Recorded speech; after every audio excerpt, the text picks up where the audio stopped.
ഈ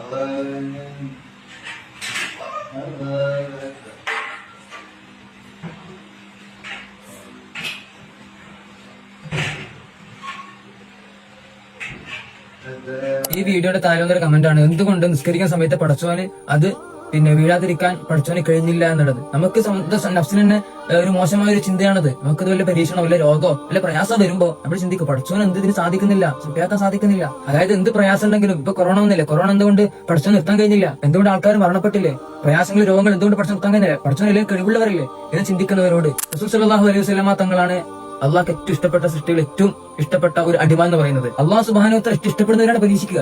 പ്രവാചകന്മാർക്ക് ഏറ്റവും കൂടുതൽ പരീക്ഷ ഉണ്ടായത് ഏതുവരെ റസൂൽ സല്ലല്ലാഹു അലൈഹി വസല്ലമ തങ്ങളെ കുടുംബക്കാരെല്ലാവരും ഒഴിവാക്കി.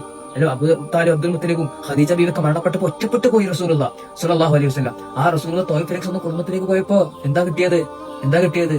സ്വന്തം കുടുംബക്കാര് മക്കളെ കൊണ്ട് കല്ലെറിഞ്ഞ് ഉപദ്രവിച്ചില്ലേ? ഇതിനു വലിയ പരീക്ഷ ആരാ താങ്ങിയത്? അപ്പോ എന്ത് പ്രയാസാണെങ്കിലും ആ പ്രയാസം സംഭവിക്കണമെങ്കിൽ അടച്ചു നമ്മൾ ഇഷ്ടപ്പെടുന്നതുകൊണ്ടാണ്. ഇപ്പൊ വലിയൊരു പ്രയാസത്തിന്റെ ഒരു അവസ്ഥയിലാണ് നമ്മൾ കടന്നു പോകുന്നെങ്കിൽ ഒരു ദിവസം വരാനുണ്ട്, ഒരു ദിവസം വരും, അന്ന് വിജയിക്കും. കാരണം നമ്മൾ സഹിച്ചവരാണല്ലോ.